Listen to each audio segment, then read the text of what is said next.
They waited until I was legal age and said, "Now that you're an adult, you'll sign over everything." I pretended to think about it. They woke up the next morning to an empty vault and a letter saying, "Thanks for the motivation." I was born and raised in Austin, Texas. My parents, George and Darlene, were always about appearances. On the outside, we looked like the perfect family. Inside, it was a different story. They controlled every aspect of my life, from the clothes I wore to the friends I had. Their control was suffocating. My grandparents had left me a trust fund, set to be accessed when I turned 21. Until then, my parents were the trustees. They reminded me constantly that they were in charge of my future. I was just a pawn in their game. At 18, I moved to New York City for college. Being away from them gave me clarity. I started therapy, made friends who saw me for who I was, and began to understand the toxic dynamics of my family. I also started researching the trust. I learned that while my parents had control until I turned 21, they couldn't use the funds for themselves. That didn't stop them from trying. On my 21st birthday, I returned to Austin, expecting a simple family dinner. Instead, they presented me with documents and demanded I sign over everything. They claimed it was only fair since they had managed it all these years. I pretended to consider it and asked to sleep on it. That night, I didn't sleep. I executed a plan I'd been crafting for months. I had consulted with lawyers and financial advisors, set up new accounts, and ensured everything was legally sound. By morning, the trust was empty. The assets moved to accounts only I could access. I left a letter in the family safe. "Thanks for the motivation. I'm finally free." The calls started early. First, angry voicemails. Then pleading texts. Finally, silence. I changed my number, blocked their emails, and moved to Seattle, Washington, to start a new life. I used the funds to start a nonprofit supporting young adults escaping toxic family situations. It's been 5 years since that day. I've built a life on my terms, surrounded by people who respect and support me. My parents? I hear they've downsized and are still trying to find someone else to control. Sometimes, I wonder what would have happened if I'd signed those papers. But then I remember the freedom I felt walking away. And I smile. After I moved to Seattle and started the nonprofit, things were good for a while. Peaceful, even. I was building something meaningful. The money from the trust was enough to support the foundation, hire a small team, and cover my living costs. I had real freedom for the first time in my life. I didn't have to ask anyone's permission for anything. But peace doesn't last long when people like my parents are involved. About 8 months in, I got a call from a blocked number.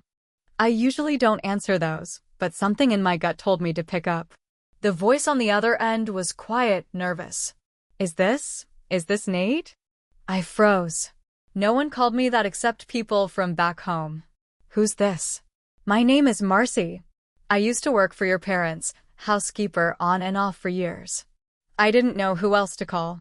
She sounded scared, like she wasn't sure if she should be talking to me. I stepped out of the office and into the hallway. What's going on? She hesitated. They're trying to come after you. They're saying you stole from them. That you lied and tricked them into signing something years ago. I heard them talking to a lawyer. They've been trying to prove you did something illegal. I didn't say anything. My heart was pounding. They found a loophole. Something about undue influence. They're trying to freeze the money. I thanked her, hung up, and sat in my car for a long time. I felt sick. I thought I'd planned for everything, but I forgot one thing: desperation. My parents weren't the type to let go of power, especially not when they thought it should belong to them. That night, I met with my lawyer. He was calm, collected, but his tone shifted once I explained the call. They can try, but it's a reach. Unless they have something concrete, it's not going to stick. Still, prepare for a fight. And fight they did. A week later, I was served at the office. Lawsuit. Full civil suit. My own parents were dragging me to court, claiming I manipulated them, claiming I coerced my way into ownership of the trust. They even said I'd forged parts of the documents. They brought out everything: old texts, childhood letters, statements from family friends. They painted me as a selfish, greedy kid who took advantage of his aging parents. The media caught wind. Local papers in Austin ran headlines like "Son of Oil Legacy Caught in Family Feud Over Millions." It got worse. Someone broke into my office. Nothing was taken, but everything was tossed around. Papers, files, even the team's laptops.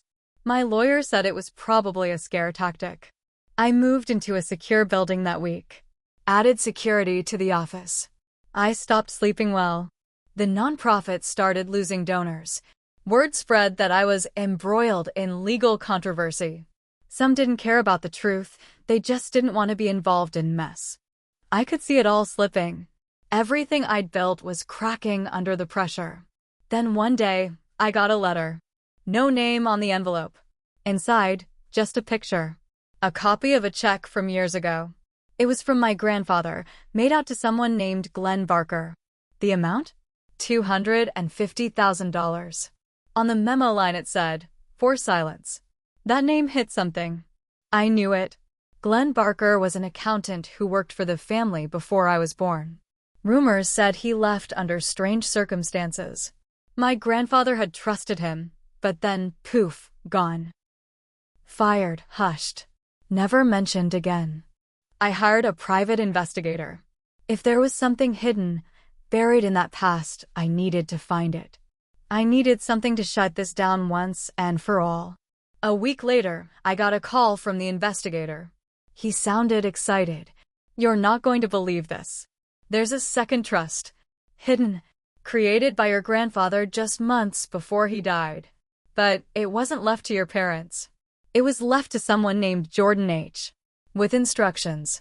"Who's Jordan H.?" He paused. "That's the thing. Jordan H. was the nickname your grandfather used for you in his journals."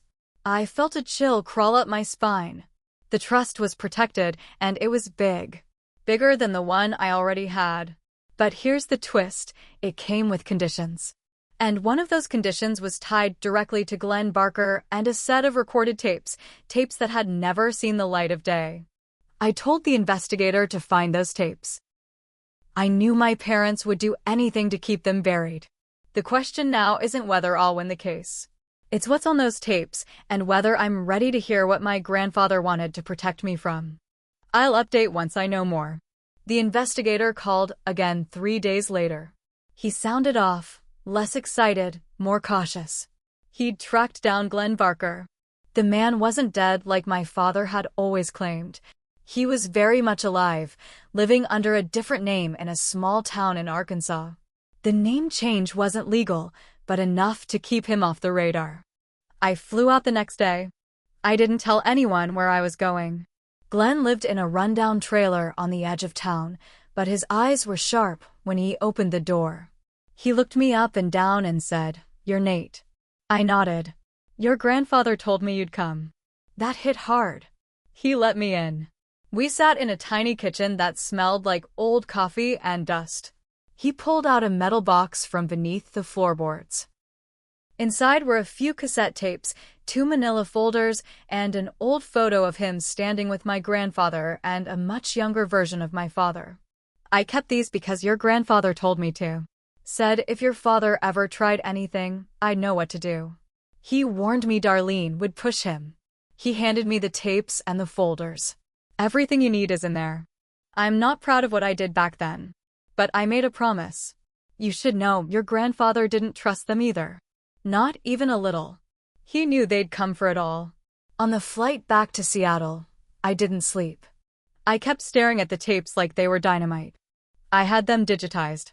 My lawyer and I sat in silence as we listened to the first one. It started with my grandfather's voice, clear, calm. He talked about how he knew his son was reckless with money. How Darlene had pushed for access to accounts that weren't hers. How he caught them forging his signature on a property sale once, but buried it to protect the family name. Then it got worse. On the second tape, my grandfather talked about a child that wasn't his. Darlene had a son before she met my father. A boy she gave up, quietly. The family never spoke of it. My father knew, though. And for years, they paid that child's foster family to keep quiet. Until the payments stopped. There were letters in the folder. From that boy. Grown up now, bitter, angry. He called my father and Darlene monsters. Said he wanted nothing to do with their money, just wanted people to know who they really were. But buried at the bottom of the second folder was a DNA report. My stomach dropped. It showed a test done 15 years ago. Between my father and me. It wasn't a match. I read the result 3 times. My lawyer leaned forward slowly, voice tight. This means he's not your biological father. I couldn't speak. There was a note, handwritten by my grandfather. If Nate finds this, tell him I always knew. But blood doesn't make family. Character does. I thought I knew everything. I thought the betrayal had limits. Turns out I didn't even know who I was fighting. I confronted my mother. Called her from a burner phone, asked her to meet me in public. She agreed, at a hotel lounge in Austin. When she saw me, her face dropped. I didn't waste time. I know he's not my father. She didn't deny it. Just sipped her drink, eyes cold. You were born to get that trust, she said finally. I needed a child with the right last name. That's all. I was smart enough to pick the one that would matter. I sat there numb. All this time, I said. It was all just business to you. It always has been. That was the last thing she said before she walked out. Now I knew why they wanted control so badly. It wasn't just greed.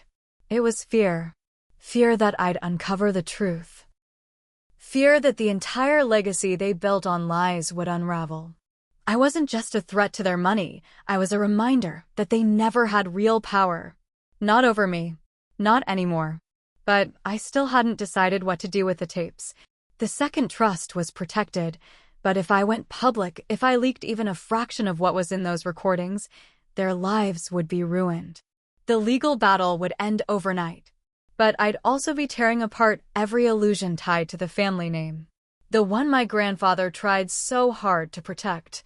I still haven't decided. But I kept one of the tapes in my desk. The one where my grandfather says, "Character is who you are when no one's watching." That's the one I listen to when I need to remember what I'm fighting for. I didn't sleep much after the truth came out. The audio files, the DNA report, my mother's cold confession, every piece felt like a part of me had been carved out and thrown away. I kept going through the letters from that boy she gave up. His name was Ray. I found him eventually, living in a tiny apartment outside of Phoenix, Arizona, working nights at a warehouse, barely scraping by. I flew down and knocked on his door. He answered with tired eyes and a scar that ran along his jaw. I introduced myself, told him who I was. Who we were. His hands shook, and for a minute, I thought he might slam the door in my face. Instead, he let me in. We sat at his chipped kitchen table. He poured me instant coffee. I knew they replaced me, he said after a long silence. Didn't expect you to come here, though. They didn't just replace you. They built everything around the lie. He laughed, dry, bitter. That sounds like them. We talked for hours. He told me stories I never knew. About how he had memories of her, our mother. How she used to call him a burden. How he was passed around like trash before she cut him off entirely. They told people I didn't exist, he said. Guess they wanted a clean air. We made a deal. If I went forward with the trust, with the tapes, with the lawsuit, Ray would be the one to deliver them to the media. I didn't want my name on the headline. But I wanted them exposed. It happened fast after that. The story broke on a Thursday. Full recordings uploaded online. The DNA test. The letters. The financial records that Glenn helped me dig up showing how much money was funneled through fake charities and business investments. Everything was backed up with paper trails and timestamps. We left no holes. My parents were at a charity gala in Dallas when it hit the news. By the time they got back to Austin, reporters were waiting at their gate. The lawsuit they'd filed against me? Dropped. They went radio silent for 3 days. Then, the IRS came knocking. Investigations launched. State and federal. My father was accused of multiple counts of fraud, and so was my mother. Turns out, the lies didn't stop at the trust. They had built their empire on fake accounting, fake partnerships, and people too scared to speak up. But here's the part one didn't see coming. One of the investigators uncovered something else. Back in 2009, there had been a quiet report filed, my name, my social security number, tied to a small life insurance policy I never knew about. It had been taken out in my name by my parents, naming themselves as beneficiaries. The policy was updated 2 years later.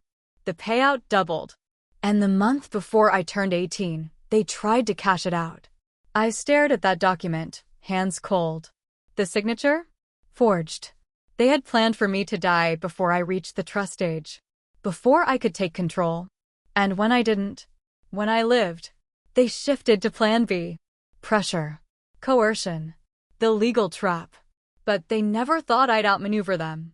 They underestimated how much I had learned by watching them all those years. My father was indicted. My mother disappeared. No one could find her. Not even Ray. She emptied a few hidden accounts and vanished. The house was seized. Their cars gone. Their friends? Silent. No one wanted to be seen defending them anymore. But the damage wasn't just theirs. My nonprofit collapsed from the media firestorm. The good people who worked for me lost their jobs. Some never spoke to me again. I was called ruthless in the press. Cold, manipulative. Just like them. Maybe I was. I shut everything down and left Seattle. Ray and I bought a cabin near Flagstaff out in the woods, far from the noise. We barely talk some days. Other days we sit around the fire and trade stories about a mother who used us both. I think he hates her more than I ever could. Sometimes I wonder who I would have been if they had just let me be a normal kid. If they hadn't tried to own me like property. But wondering won't change anything. They built a machine, and I dismantled it piece by piece. And when I walked away from the wreckage, I didn't feel guilt. I felt relief. They gave me life. But I gave myself freedom. And when I finally lit the last letter on fire, the one with my grandfather's final words, I said it out loud, thanks for the motivation. Because without them, I never would have known how much I was capable of destroying.